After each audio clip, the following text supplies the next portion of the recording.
அனைவருக்கும் நமஸ்காரம். பாபாவும் நானும் போன பதிவு பார்த்துட்டு நிறைய பேர் ரொம்ப நன்னா இருந்தது சாயி அப்படின்னு சொல்லி கமெண்ட் பண்ணியிருந்தா, கூப்பிட்டு சொன்னா. எங்களுக்கும் ரொம்ப ஹாப்பியாக இருந்தது. இப்போ தான் புரியறது சுவாமி ஏன் ஒவ்வொரு சந்தர்ப்பத்திலையும் முடிவுகளை மாற்றி விடுறாரு அப்படின்னு. புரிஞ்சது இல்லையா? அதுதான் வேணும். நம்மளுக்கு அந்த புரிதல் இருந்ததுன்னா கண்டிப்பாக நம்மளுடைய வாழ்க்கை சிறக்குங்கிறது உண்மை. சரி, இன்னைக்கு நம்ம என்ன பார்க்க போகிறோம் அப்படின்னா, ஆக்சுவலி நான் உங்கள்கிட்ட முதலே சொல்லியிருக்கேன், சுவாமியோட பூஜையெல்லாம் நம்மளுக்கு பிளஸ் பண்ணும்போது ஒவ்வொரு தடவையும் 48 நாள், 108 நாள், இப்படி வரிசையா 30 நாள் இந்த மாதிரி எல்லாம் இருக்கும் இல்லையா? அந்த கோர்ஸ் ஆஃப் டைம்ல சம்டைம்ஸ் நம்மளுக்கு தூக்கம் அப்படிங்கிற ஒரு மாயா வந்து நம்மளை தடுக்கும். பூஜை பண்ண விடாமையோ இல்லை தள்ளி போகிறது வைக்கிறதுக்கோ ஏதாவது ஒன்று கண்டிப்பாக வரும். ஏன்னா நம்மளுடைய கிரகங்கள் அப்படி தானே நம்மளுக்கு ஆப்போசிட்டாக வேலை செய்ய தானே செய்யும். நம்மளுடைய கிரகங்களின் அடிப்படையில் தானே நம்மளுடைய செயல்பாடுகள் இருக்கும் இல்லையா? ஸோ அப்படி இருக்கும்போது சுவாமி அதை எப்படியெல்லாம் எனக்கு ஞாபகப்படுத்தி கொண்டு வந்திருக்காரு அப்படிங்கிற இன்ட்ரெஸ்டிங்கான பதிவு இது. செம ஜாலியாக இருக்கும். ஓகேவா? ரொம்ப குட்டியாக தான் இருக்கும், ஆனால் செம ஜாலியாக இருக்கும். ஆனால் பல சந்தர்ப்பங்களில் அவர் எப்படி அதை கையாண்டார் அப்படிங்கிறத தான் நான் இப்போ உங்களுக்கு சொல்ல போகிறேன். ஆக்சுவலி ஒரு தடவை 108 நாள் பூஜை, பிரம்ம முகூர்த்த பூஜை நான் பண்ணிட்டு இருக்கேன். அப்படி பண்ணும்போது நல்ல தூக்கம் வரும். உங்களுக்கே தெரியும், நான் 3 மணிக்கு எழுந்திருந்துடுவேன். எல்லா இடத்தையும் க்ளீன் பண்ணி சுத்தப்படுத்தி தொடச்சி கிடச்சி கோலம் போட்டு பூ வச்சு அப்புறம் சுவாமி எல்லாம் விருத்தி பண்ணி, அதாவது எல்லாம் க்ளீன் பண்ணி அதுக்கப்புறம் வந்து அலங்காரம் பண்ணி இந்த மாதிரியெல்லாம். அப்போ அபிஷேகம் கிடையாது, இப்போ தானே அபிஷேகம் போயிட்டு இருக்கேன். அப்போ அலங்காரம் மட்டும், அதுக்கப்புறம் பூஜை பண்ணுவேன். அப்படி பண்ணும்போது சம்டைம்ஸ் என்னாகும், நல்லா தூக்கம் வரும், செம்மையாக தூக்கம் வரும். எல்லா நாளும் எழுந்திருக்கிறோம்ல, சம்டைம்ஸ் நல்லா தூக்கம் வரும். அப்படி ஒரு நாளைக்கு என்ன எடுத்து 3 மணிக்கு எந்திருந்துட்டேன். அலாரம் இருந்தாலும் இல்லைனாலும் டக்குன்னு முழிப்பு வந்துடும் எனக்கு. அப்போ நான் எந்திருந்து பார்க்குறேன், மணி 2:30. சுவாமி 2:30 மணிக்கு எதுக்கு எழுப்பி விட்டாள்? இவ்வளோ அட்வான்ஸாக இருந்தேன்னா வேலைக்காகாது சுவாமின்னு அவர்கிட்டே சொல்லிவிட்டு, நான் கொஞ்சம் நேரம் தூங்குறேன், ஒரு 4 மணிக்கு என்னை எழுப்புங்க, பயங்கரமாக தூக்கம் வருது அப்படின்னு சொல்லிட்டு நான் படுத்து தூங்கிட்டேன். யார்கிட்ட சொல்லியிருக்கேன்? சுவாமி கிட்ட சொல்லியிருக்கேன். ஓகேவா? சுவாமி என்ன பண்ணார், முட்டு பார்த்தார், இவ எந்திருக்கிறாளான்னு சொல்லிட்டு 4:30 மணியை போல் காலை பிடிச்சி நன்னா இழுத்து விட்டுட்டார். அலறிண்டு எழுந்திருந்தேன் நான். அலறி, நிஜமாக சொல்கிறேன், சத்தியமாக காலை பிடிச்சி இழுத்து விட்டுட்டு அலறேன். காலை எங்கேயோ போகிறது, என்னால் நடக்க முடியல, அழுகிறேன் நான். இத்தனைக்கு போத்திண்டெல்லாம் படுத்துட்டுருக்கேன், எல்லாம் பண்ணிட்டுருக்கேன். எந்திரிச்சிட்டு ஐயோ 4:30 மணியான்னு சொல்லி குடுன்னு ஓடி போய் அதுக்கப்புறம் எல்லா வேலையும் முடிச்சு அன்னைக்கு 6:15 தான் முடிஞ்சுது பிரம்ம முகூர்த்த பூஜை. இப்படி ஒரு சம்பவம் நடந்தது. 2வது அனுபவம் எப்படின்னா, இப்போ நடந்தது. இப்போ சங்காபிஷேகம் போயின்னு இருக்குல்ல, அது வந்து கரெக்டாக நான் 11:45 தான் நான் போய் உட்காருவேன். அபிஜித் நல்ல நேரத்தில் தான் அதை பண்ணிட்டு இருக்கேன் அந்த பூஜை. அது ஆக்சுவலாக வந்து இந்த பூஜையில் வந்து நான் மெயினாக பார்த்த ஒரு விஷயம் என்ன அப்படின்னா, கோரிக்கை வச்சு 3வது நாள் அந்த விஷயம் நடந்துடுறது. அதுக்கப்புறம் மேலேயும் நடக்காமல் இருக்குது அப்படின்னா கண்டிப்பாக அவள் வந்து கர்மா கூடுதலாக இருக்குது. நிறைய நல்ல காரியங்கள், தர்மங்கள், தானங்கள் எல்லாம் பண்ணால் மட்டும்தான் அதிலிருந்து அவள் விடுபட முடியுங்கிறத நான் பரிபூர்ணமாக உணர்ந்தேன். புரிஞ்சுதா? அது எப்படி என்னங்கிறது எனக்கு விளக்கமாக சொல்ல உத்தரவில்லை. அதனால் நீங்கள் புரிஞ்சுண்டா புரிஞ்சுங்க. இதில் என்னென்னா, ஒரு நாளைக்கு நம்ம 11:45 தானே போனோம் அப்படின்னு சொல்லிட்டு அழகாக உட்காந்துட்டு நான் டிவி பார்த்துட்டு இருந்தேன். அன்னைக்கு ஆக்சுவலாக ஏதோ ஒன்று ரொம்ப இன்ட்ரெஸ்டிங்காக போயிட்டு இருந்தேன். நானுங்களை இப்படியே பார்த்துட்டு உட்காந்துட்டு எல்லோரும் இருக்கா. அன்னைக்கு லீவு நாள் நினைக்கிறேன், சுத்தமாக எனக்கு ஞாபகமே இல்லை. 11:45 தானே நம்ம போகணுன்னு சொல்லி மணி 12 ஆச்சு, 12:15 ஆச்சு. நான் கவனிக்கவே இல்லை டைமை.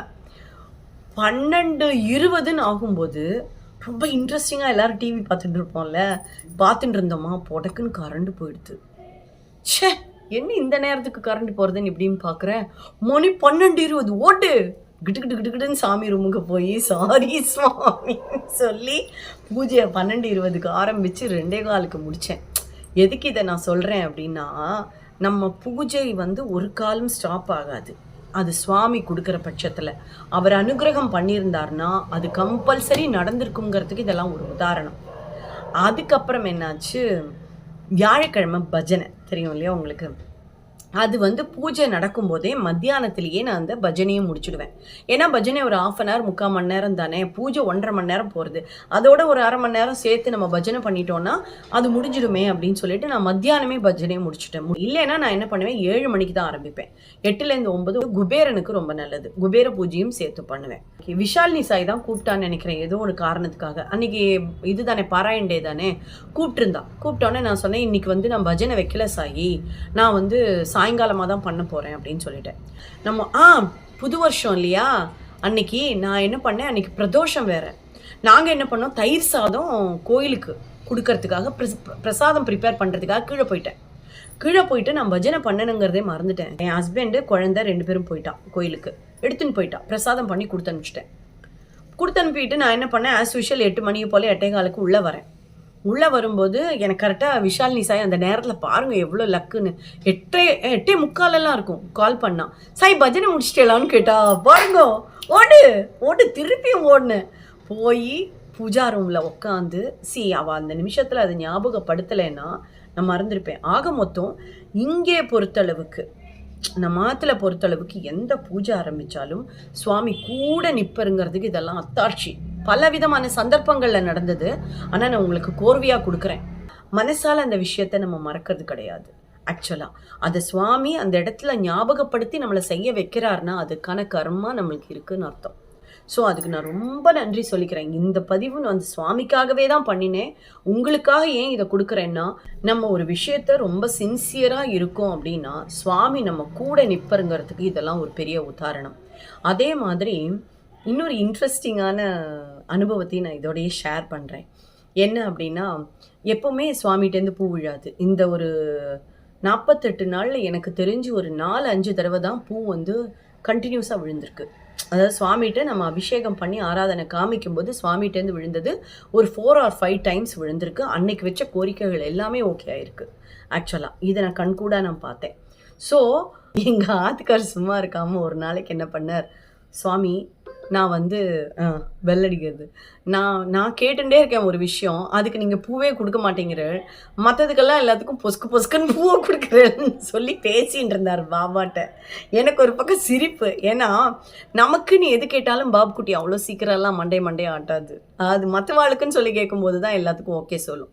அப்போ என்ன சொன்னார், இல்லை எனக்கு இந்த ஹவுசிங் லோன் ஒன்று போயின்னு இருக்கு, ஒரு இடத்த விற்றுட்டு, இடம் கொஞ்சம் அங்கங்கே இருக்கா, சரி சும்மா தானே கிடக்கு, அதை விற்றுட்டு நான் என்ன பண்ணுறேன், இதுக்கு அடைச்சிடுறேன், அப்போ கமிட்மெண்ட் கொஞ்சம் குறையும் அப்படின்னு சொல்லி கேட்டார். அப்போது எனக்கு சிரிப்பு ஒரு பக்கம். என்ன காரணம்னா, ஒவ்வொரு தடவையும் நாங்கள் கேட்காம எந்த விஷயமும் பண்ண மாட்டேன்னு சொல்லியிருக்கோம் இல்லையா. அதனால அங்கே இருக்கிறவா ஒருத்தர் எந்த இடம்னு சொல்லுங்க, நாங்கள் போய் பார்க்குறோன்னு சொன்னான். இவர் என்ன பண்ணார், குடுன்னு போய் அந்த இடத்தோட இதெல்லாம் அனுப்பி விட்டார், அவருக்கு டீட்டெயில்ஸ் எல்லாம். நான் சொன்னேன், சுவாமிகிட்ட கேட்காம எதுக்கு பண்ணுறேள் அப்படின்னு நான் கேட்டேன். இல்லை அது முதல்ல கொடுத்தேன், அதுக்கு 2வது கொடுத்தேன், அதெல்லாம் வேண்டாம், இப்போ கேளுங்க அப்படின்னு. அது போட்டோடனே என்ன வந்ததுன்னா, நாட் நோவுன்னு வந்துடுது. எங்கள் ஆத்துக்கார் சொன்னார், நான் இதுக்கு தான் அப்போவே சொன்னேன், இவர் ஒத்துக்க மாட்டார், நாயை கண்டா கல்லை கண்ட நாயை காணுங்கிற மாதிரி தான் இந்த பாபு குட்டி இதுக்கெல்லாம் ஓகே சொல்லவே சொல்லாது அப்படின்னு சொல்லிட்டு இருந்தார் என்கிட்ட. இதையே அவர் பூஜா ரூமில் உட்காந்துருக்கும் போது நான் ஒன்று கேட்டால் கொடுக்க மாட்டேங்கிற, மற்றவாளுக்கெல்லாம் கொடுக்குற இல்லைன்னு கேட்டார். அப்போலாம் பூ விழுகலை. அப்போ நான் அதையே திருப்பி ரிப்பீட் பண்ணினேன். நீங்கள் சுவாமியோடதுன்னு ஒரு தடவை விட்டு கொடுத்துட்டு பிரபகேண்டா பண்ணிடுறல, இது சுவாமியோட துவாரகமாயின்னு சொன்னதுக்கப்புறம் நீங்கள் நடுவில் போய் நான் என் இடத்த விற்றுட்டு நான் சுவாமிக்காக அடைக்கிறேன்னு சொன்னால் நீங்கள் சுவாமியை அவமானப்படுத்துகிற மாதிரி தெரியலையான்னு கேட்டோன்னா புஸ்குன்னு பூ விழுறது. சாயி யோசிச்சு பாருங்க, எவ்வளோ பெரிய விஷயம் இதில், எவ்வளோ பெரிய தாத்பரியம் அடங்கி இருக்குன்னு. நம்ம ஒரு விஷயத்த சொல்கிறதுக்கு முன்னாடி பல தடவை யோசிக்கணும். சொல்லிட்டோமான வார்த்தை மாறப்படாது, அதுதான் மேட்டர். அதை நீங்கள் இங்கே புரிஞ்சுக்கணும். அதுக்காக தான் இதையும் சேர்த்து இந்த விஷயத்தில் கொடுக்குறேன். சுவாமி எதிர்பார்க்கறதெல்லாம் உங்கள்கிட்டேருந்து ஒரே ஒரு விஷயம், வாக்கு சுத்தம் வேணும், வார்த்தையில் சுத்தம் இருக்கணும், சொல்கிற விஷயங்களை சரியாக பண்ணணும், கமிட்மெண்ட்டோட முடிக்கணும், நல்லதை மாத்திரமே நினைக்கணும், பொறுமை ரொம்ப ரொம்ப இருக்கணும் அவர்கிட்டக்க. இதெல்லாம் இருந்தால் சுவாமி நம்ம கூட இருக்காருங்கிறத ஒவ்வொரு நிமிஷமும் அவர் உணர்த்துவருங்கிறதுக்கு இதெல்லாம் ஒரு எடுத்துக்காட்டு. பூ எப்படி விழறது அப்படிங்கிறது ரொம்ப ரொம்ப நுணுக்கமாக நீங்கள் கவனிக்கணும். பெல் அடிக்கிறதுனா நுணுக்கமாக கவனிங்கோ. இன்னைக்கு அவ்வளோ பிரார்த்தனை வைக்கிறேன் சார், 2 டிவோட்டீஸ்க்கு மாத்திரம் பெல் அடிக்கிறது. பூ விழறது பர்டிகுலர் டேல தான் பூ விழறது. இதெல்லாம் நான் கண்கூட இந்த தடவை கண்டினியூஸாக பார்த்தேன் அவர்கிட்டேருந்து. டெய்லி ஒரு மிராக்கிள் நடக்கிறதுன்னு நான் சொல்கிறேன் இல்லை, குட்டி குட்டி விஷயங்களாக தான் இருக்கும். ஆனால் அதனுடைய பின்னணியை நம்ம ஆராய்ஞ்சு பார்த்தோன்னா அவ்வளோ பெரிய ஒரு உண்மை அடங்கி இருக்கும், அதில் நம்பவே முடியாது. இன்னொரு சின்ன எக்ஸாம்பிள் இதில் சொல்கிறேன் பாருங்க. ஆக்சுவலாக நான் கார்த்தால எழுந்திருந்தோன்னே பாராயணம் முடிச்சிருவேன். ஓம் சாரை படுத்துன்ற இடத்துலையே 108 சொன்னதுக்கப்புறம் தான் எழுந்திருப்பேன், அந்த மாதிரி ஆள். எல்லாம் முடிச்சிட்டு காலையில் அன்னைக்கு பிரம்மமுகூர்த்த பூஜை போயின்னு இருக்கு. அந்த டைமில் நான் முடிச்சுட்டேன், எல்லாம் பண்ணிட்டேன். 7-7:30 எங்கேயோ வரணும்னு சொல்லியிருந்தேன், எங்கேயோ போகிறோன்னு சொல்லி கிளம்பும்போது என்ன பண்ணேன், வெளியில் போய் ஷூவை போட்டுன்ட்டு ஐயோ நான் எடுக்க மறந்துட்டேன் என்னோட வண்டி சாவியன்னு சொல்லிட்டு செருப்பை வாசப்படி கிட்ட அவுத்து விட்டுட்டு நான் உள்ளே வரேன். பின்னாடியே வந்த என்னோட சிஸ்டர் சொல்றா, அந்த ஷூக்குள்ளேருந்து ஒரு கம்பளி பூச்சி ஊறி வெளியில வருது. அப்படியே அந்த ஷூவ எடுத்துன்னு வந்து என்கிட்ட காமிக்கிறா. "நீ இந்த ஷூவ எங்க விட்டுருக்கேன்னு பாரு. கம்பளி பூச்சி அதுக்கு மேல அப்படியே உட்காந்துருக்கு பாருன்னு."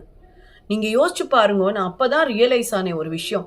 கார்த்தால நீங்க ஒரு விஷயத்த அந்த பாராயணம் பண்றதோ, இல்ல சுவாமியோட மந்திரங்கள் சொல்றதோ கார்த்தால நீங்க பண்ணிட்டேன்னா, அந்த நாள் ஃபுல்லா இனிமையான நாளா அமையுங்கிறதுல எந்த விதமான சந்தேகமும் இல்ல. அந்த சாவிய நான் அந்த இடத்துல மறக்காம எடுத்துட்டு போயிருந்தேன்னா, என் கால்ல அந்த கம்பளி பூச்சி எப்படினாலும் கடிச்சிருக்கும். ஒரு 2 நாளைக்காவது நான் ரொம்ப கஷ்டப்பட்டுருப்பேன். கார்த்தால நான் சுவாமிய கும்பிட்டனால, எனக்கு அப்படி தோணித்து. சுவாமிய நான் கரெக்ட்டா பாராயணம் பண்ணி கும்பிட்டனால, என்னுடைய ஆபத்த அப்படியே தள்ளி வச்சார் சுவாமி. கண் கூட நான் அத பார்க்குறேன். எனக்கு ஒரு நிமிஷம் எப்படி இருந்திருக்கும்? எனக்கு அத பார்த்தாலே ஒரு மாதிரி இருக்கும் ஆக்சுவலா. ஓ! அப்படிங்கிற மாரி ஆயிடும் எனக்கு உடம்பெல்லாம். யோசிச்சு பாருங்க, அது கால்ல வந்து கடிச்சிருந்ததுன்னா, என்னோட நிலைமை என்ன? ஷூக்குள்ள இருந்த நான் பார்க்கவே இல்ல. தட்டி தான் போடணும். அன்னைக்கு என்ன அவசரமோ அப்படியே எடுத்து போட்டேன். அவுத்து வச்சுட்டு உள்ள வரதுக்குள்ள இந்த வேலை நடந்திருக்கு. நான் நிம்மதியா போயிட்டு என்னோட வேலையெல்லாம் முடிச்சுட்டு வந்ததுக்கப்புறம் கூட, அவருக்கு சொல்ற நன்றி சொல்லிண்டே இருந்தேன் நான் ஆக்சுவலா. எனக்கு அவ்ளோ ஆக்கிரகமா இருந்தது சுவாமிட்ட. எதுக்கு இதெல்லாம் சொல்றேன்னா, நம்மளுக்கு நடக்கிற காரியங்கள் எல்லாம் நம்மளுடைய நம்பிக்கையின் அடிப்படையில தான் நடக்கிறதுங்கிறத மாத்திரம் மறந்துடாதுங்க. புரியுது இல்லையா? அடுத்ததாக நான் சொல்லப் போறது ஒரே விஷயம் தான். வரப்போற 13ஆம் தேதி அன்னைக்கு நம்மளுக்கு சத்ரு சம்ஹார யாகம் வச்சிருக்கோம். சாய் தங்கம் ஃபவுண்டேஷன் ட்ரஸ்ட் மூலமா நடக்கக்கூடிய 9வது யாகம் இது. இதுவரைக்கும் நடந்ததுல பல டிவோட்டீஸ்க்கு மிராக்கிள்ஸ் நடந்திருக்கு. அவ எல்லாம் கல்யாணம் நடக்கலைன்னா கல்யாணம் நடந்திருக்கு, குழந்தை பிறக்காதவாளுக்கு குழந்தை பிறந்திருக்கு, வேலை கிடைக்காதுக்கு வேலை கிடைச்சிருக்கு, தொழிலில் இம்ப்ரூவ்மெண்ட் கிடைச்சிருக்கு, வேலை மாற்றம் கிடைச்சிருக்குன்னு சொல்லியிருக்கா. நிறைய டிவோட்டீஸ் ஃபோன் பண்ணி சொல்லியிருக்கா. நடக்கலை அப்படின்னு சொல்கிறவாளும் தொடர்ந்து ப்ரேயரில் பங்கெடுத்துட்டு தான் இருக்கா நம்ம கூட. என்ன காரணம்னா, எப்போ யாருக்கு எப்படி தீரும்னே தெரியாது. நல்ல காரியங்களில் நம்ம பங்கெடுத்துட்டே இருக்கும்போது நம்மளுடைய கிரக சூழ்நிலைகள்லையும் பாதிப்பும் நம்ம கண்டிப்பாக குறையுங்கிறது உண்மை. ஸோ உங்களுக்கும் மனோபயம், இல்லை தொழில் பயம், இல்லை தொழிலில் வந்து எதிரிகள் இருக்கிறது, இல்லை வேலையில் வந்து தடங்கல்கள் இருக்கிறது, இல்லை கல்யாண தடங்கள், குழந்தை தடங்கள், இந்த மாதிரியான எந்த விதமான நெகட்டிவ் எனர்ஜி இருந்தாலும் இந்த யாகத்தில் நீங்கள் பங்கெடுத்துக்கிறது, தொடர்ந்து நல்ல விஷயங்களில் பங்கெடுத்துக்கிறதுங்கிறதே நல்லது தான். இதில் பங்கெடுத்துண்டு உங்களுடைய பெயர், நட்சத்திரம், கோத்திரம் எல்லாம் கொடுத்து நீங்கள் சங்கல்பம் பண்ணினேன்னா யாகம் முடித்ததுக்கப்புறம் யாக ரட்சையோட உங்களுக்கு பிரசாதம் வீடு தேடி வரும். அதற்கான அஞ்சல் கட்டணம் நாங்கள் தனியாக வாங்கிப்போம். உங்களை ஒரு குழுவில் நாங்கள் ஆட் பண்ணிப்போம். அந்த குழுவிலேயே உங்களுக்கு அப்டேஷன்ஸும் நடக்கும். நீங்கள் யாகத்தினுடைய அப்டேட்ஸ் எல்லாம் ஓம்கார் ஜோதி சேனல் வாயிலாக டைரெக்டாக நீங்கள் பார்க்கலாம். அதில் ஷார்ட்ஸ் வழியாக நம்ம அப்லோட் பண்ணுவோம்.